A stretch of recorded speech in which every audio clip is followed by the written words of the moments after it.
so welcome to my channel, and I'm Michelle, and on my channel you're going to get the knowledge and the most up-to-date resources that you need to inspire and transform your life.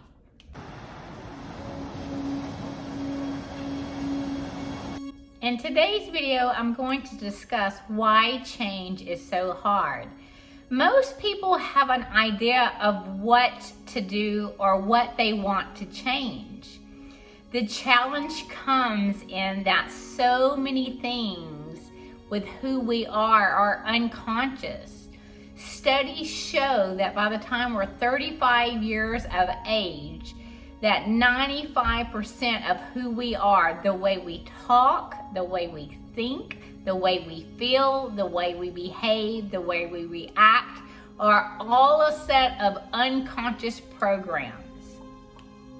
Every time we learn something new, we are forming a new neuro pathway in the brain. It's just like a path or a driveway that you're going up. And every time we repeat that same thought, behavior, feeling, or reaction associated with that learning, we are etching in more of that pathway.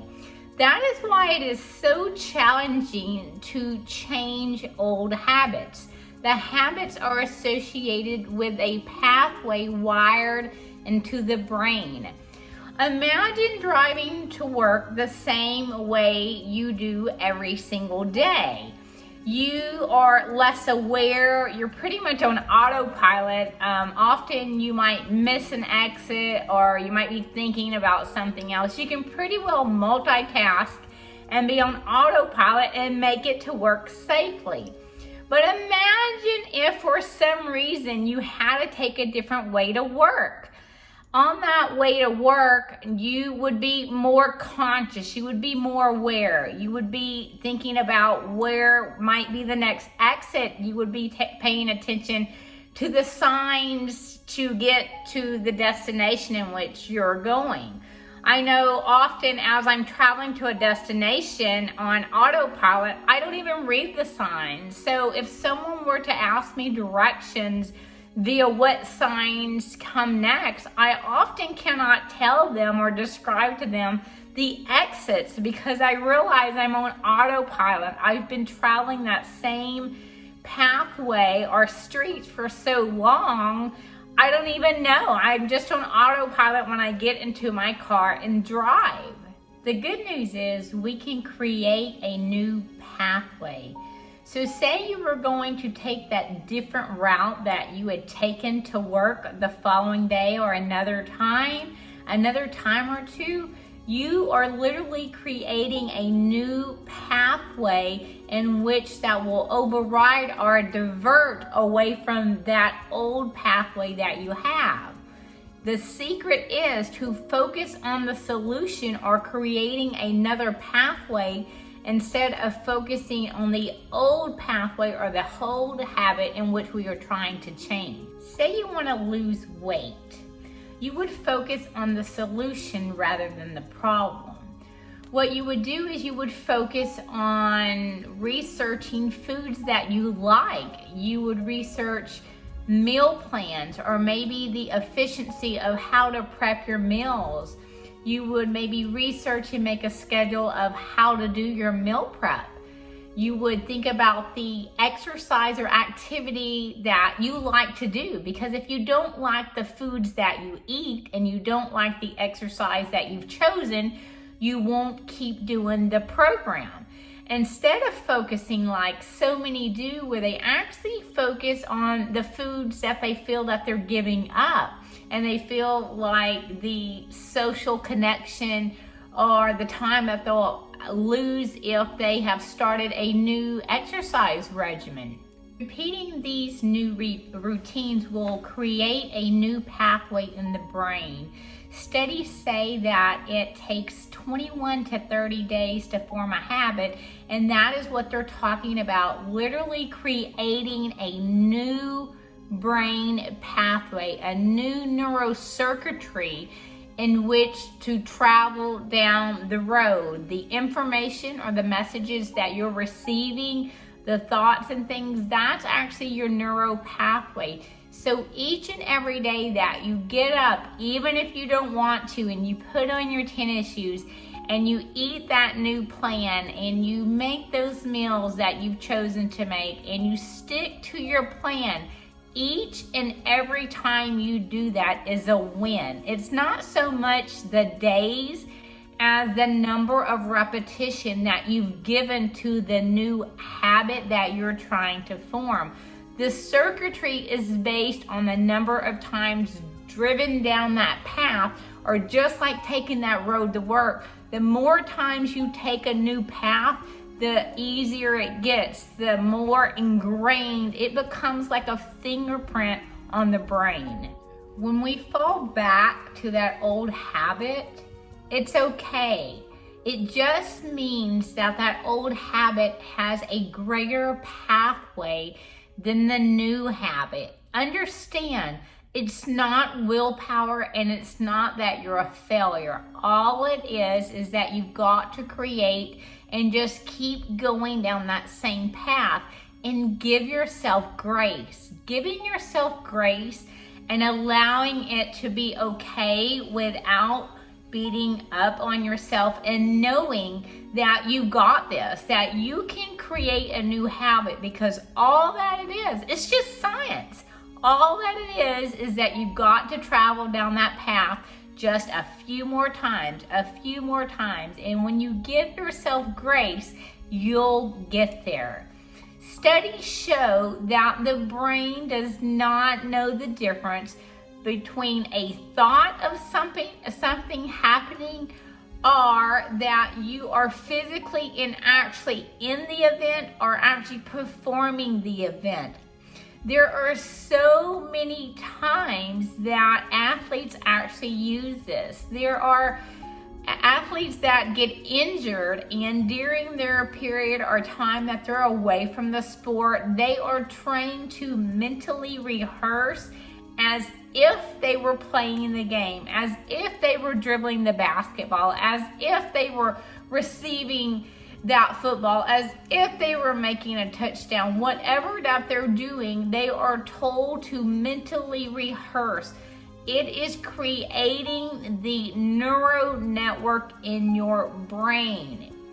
Say you're back to trying to lose that weight.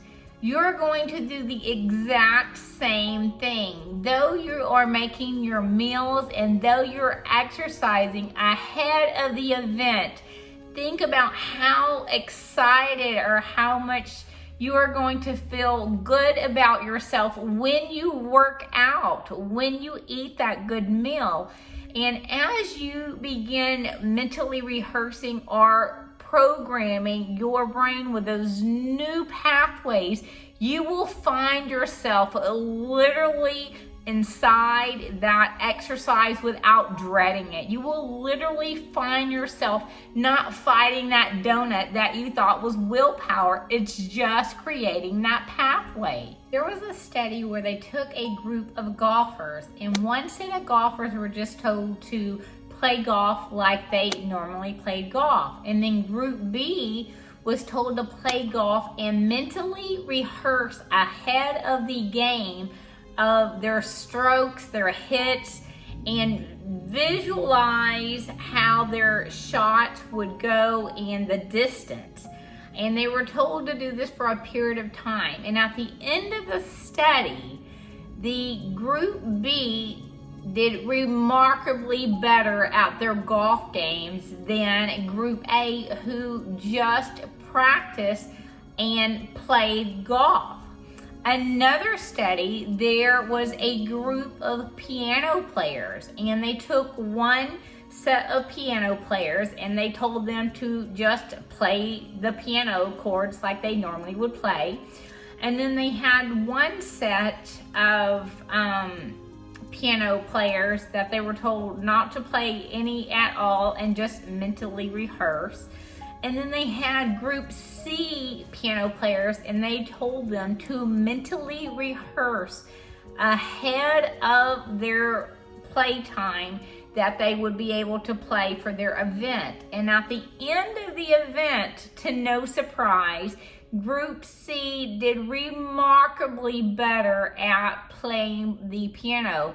They were able to play the chords much better, the memory much better, and what this shows is they were literally creating that neurocircuitry or the pathway in which to form those habits ahead of the event.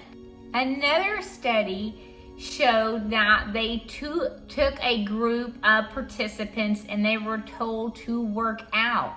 And they were told there was a group that were to work out like you would regularly lift weights. And then group B was told to mentally rehearse lifting the weight. At the end of that study, to no surprise, the men who mentally rehearsed lifting weights increased their muscle strength as opposed to just working out. To create the new habits in which you want to do, you're doing the exact same thing. If you want to lose weight, you are literally mentally rehearsing ahead of the event, as well as creating those new habits or new behaviors to form the pathways. If you're wanting to be a speaker and you're shy or you have social anxiety, you're going to rehearse mentally walking into a room and feeling calmly instead of how your body is programmed with the old pathway of feeling sweaty or the heartbeat beating a lot, just feeling real nervous. I remember when I just started doing Facebook Lives, I would literally feel like I was breaking out, like I was hot all over and my face would get super flushed. It's just amazing out the things that we are so fearful of. And it's not the fear, it's the pathway. When you realize you've got a pathway and that pathway has that memorized emotion with it, you understand it's not your fault and you can get out of it. It's just a program. You know you want to make change. The chances are, if you are still watching this video, you are ready to change. It's so scary to make change because we know that there are costs. Just like an admission into a movie, there is going to be a price to pay. But know that those costs are going to be worth it. It's just like paying your admission into that movie. On the other side, you don't know if that movie's going to be a good movie or if that movie's going to be a wash. But you take your chances and you lay upon that money to watch that movie, and then there you are. You're beneath those movie seats and you're waiting for the movie to come out. Well, change is just like that. There is going to be a cost. The one thing that you've got to be okay with is uncertainty. Uncertainty that it might not go the way you want it at first. You have to be okay with it. You have to be okay with saying, okay, I'm going to change jobs, and I'm going to be okay if things aren't like I thought they were. I'm going to be okay if I try, because what I can tell you and what I can promise you is if you don't make that attempt to change, the cost of regret. What stops a lot of people is they feel like they have to have their life scripted out. They have to know what's coming next. Even if they are not okay with their life, even if they are not okay, if they're not in a good relationship, if they're not in a job that makes them happy, if they're not in a body that makes them happy, people would rather return to the familiar of certainty than venture out into uncertainty, where the chances are you're going to find opportunity and the chance to be who you were meant to be. is way greater than the cost of uncertainty. Number 2 cost of change is you've got to be okay with knowing that other people are going to judge and other people are going to criticize you. It has nothing to do with you. You have to understand, as you make a change, it makes other people uncomfortable. You're not conforming to who they think you are, who they want you to be. I can share with you some experiences just from starting this channel. I have friends with channels who were like, why are you doing that? You know, it's so hard to get monetized, and here I am, very, very close. So do not let other people distract you from making change. You've got to be okay with it. You've got to prepare yourself that when you make a change or you are getting ready to start making your change, that you're going to prepare yourself for people not to like it. The higher up you go, the more successful you are, the more people will balk at you, the more they will criticize you, and the more they will hate on you. It is not personal. Remember, your perception of yourself is what matters. It's not the opinions of other people. They don't know your dreams, your aspirations, and only you know what those are. So you've got to be able to accept, I'm going to be okay with it. I'm going to be okay if my boyfriend doesn't like it. I'm going to be okay if my sister doesn't like it. I'm going to be okay if my friend doesn't like it. You've got to be okay with those around you not being okay with it, because that's going to happen. One of the biggest things that I hear from my clients is that they're having a hard time making that change because they do not have support systems near them. Their families aren't supportive of their weight loss program, or they're not supportive of them wanting to lose weight. And when we get into talking about why those people feel like they don't like it, what we find often is it's a reflection of those other people's lack of ambition.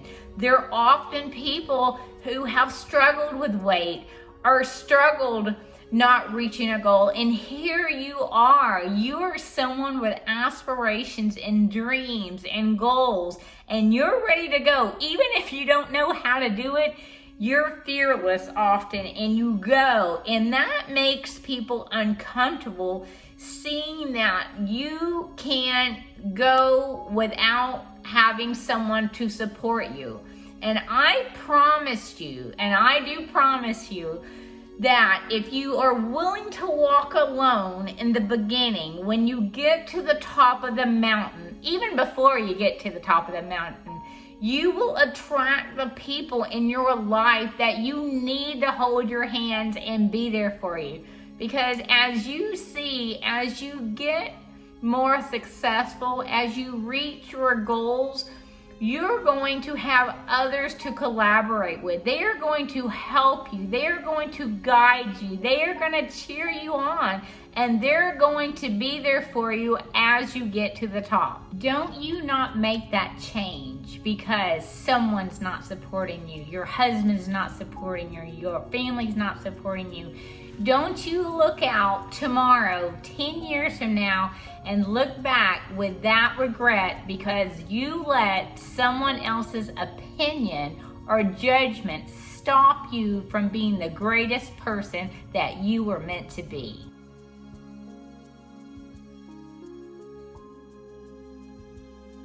Cost number 3 is going to be the struggle. Know that there is going to be struggle when you make change. Be prepared. Know it's going to be okay. Know that there's going to be times that you want to reach for that brownie and you know that you have the power to refrain. know that you have it in you. Know it's going to be okay that you might miss some extra TV shows. You might miss a ball game.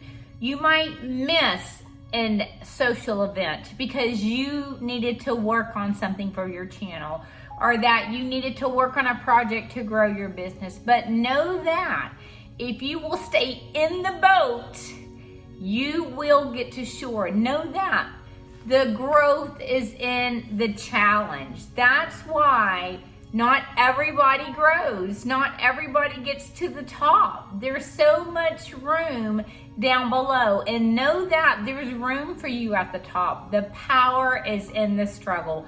Know that once you get to shore, you've got it. Each and every time you master that habit of change, just one time, that one behavior, one time more, it is going to be a win-win. You're going to get past the uncertainty. You're going to get past the judgment. You're going to get past the criticism. You're going to get past the struggle. And when you do, you're going to be so proud of yourself. It was the journey that made you who you were meant to be. 95% of people who make New Year's resolutions have quit by the 15th of January. It's not very compelling to make New Year's resolution or goals if we just know that we're going to quit them.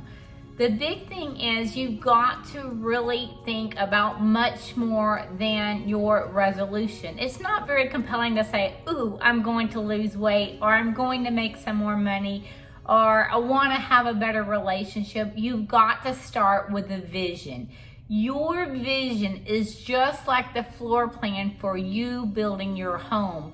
You've got to be able to see who you want to be once you reach that goal, or that you've met that habit. Why do you want to make that a habit? Why do you want to lose weight? You've got to have more than to look good. It's got to be compelling, something that drives you for the end of it, for the vision that you will have. Number two, you've got to have a reason. I cannot emphasize this enough. There will be days and there will be nights that you will have many challenges. You may work late, and if you do not have a strong enough vision nor a strong enough reason, you will skip that workout. You will skip that healthy meal that you had prepped or scheduled to eat when all the people from the office went out and they were having margaritas and double nachos or whatever it is that they were having. So you've really got to think about what vision, a compelling vision, something that drives you. And it's almost got to scare you, I will say. If it's not that exciting, it's not that compelling. And the reason, what is the reason? Is it your family? Do you want to be a healthier person to raise your children, to raise your grandchildren?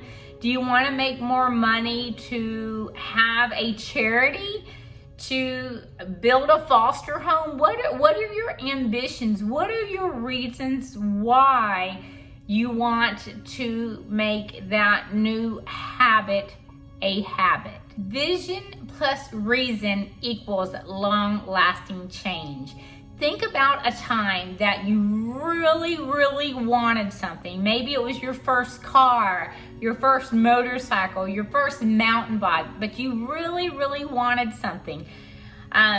Think about what you did. You ate, drank, slept what you wanted. You thought about it all the time, and when you thought about it, you were feeling the emotions, the excitement about it, and each day you woke back up, you thought about that again. You thought about getting there, feeling it, how it would feel. It's the same exact thing once you decide that you want to make change you've put your goals, you've set up your behaviors, you've got your plan. You've got to revisit this every single day. My encouragements to you is to start a journal or a notebook, and I would really encourage a notebook. Just paper doesn't seem to be as compelling. When you can come back to a notebook, you can flip through that notebook and revisit your plans, your aspirations, your dreams, your end product of what you want to see, and revisit that notebook every single day. I would encourage you, anytime I've ever had a challenging goal that I wanted to do or change a habit, I developed a habit notebook, and it was just that. The only thing I wrote was my habit notebook. If you're someone who is wanting to lose weight, develop a habit notebook. And number one, write your vision. What is your vision? You can even clip out pictures of what you want your body to look like. These are things I've done. The swimsuits you might want to wear, the type of clothing. You might change your clothing type. You might change your hairstyle. You might change your hair color. And then below your vision, write out your reasons. What are your reasons for wanting to make the change? If it's your family, it's nice to put family photos sometimes in this little notebooks, just little snippets, something to just give you a little feel good when you look at that, and revisit that every day. And then as you revisit your journal each day, I put little check marks, but you do whatever works for you, whatever makes you feel good, to make you feel like you've marked it off. Put that check mark, just put the check mark, worked out 30 minutes, ate healthy meal today, whatever those goals or the plan is, make it a checklist and just check it off in your notebook. And each and every day as you go through, you will be able to see your progress. And through the weeks and even the months, and some of mine have been for years, it's very exciting that you can go back and revisit your habit journal and see what habits that you were actually working on during that period of time in your life. The part of your brain called the reticular activating system. And what that part of the brain does is it helps you find what you're looking for.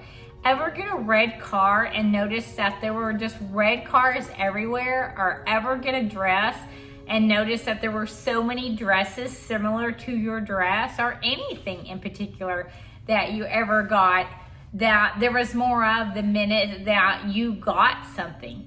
What that does is it is helping you prime or scope out your environment to look for those things that you're looking for. That's why it's very important to have that vision, because when you create that vision with the reason, you are giving your brain something to work on. You're giving it what the project is. It is then searching out, even if you don't know how to do what you want to do, it will start to give you the answers. Ever notice that when you were really trying to get something really hard, synchronicities just started happening and people were falling into your life and you were meeting someone by coincidence, if there is such a thing? That is actually how all of that is happening.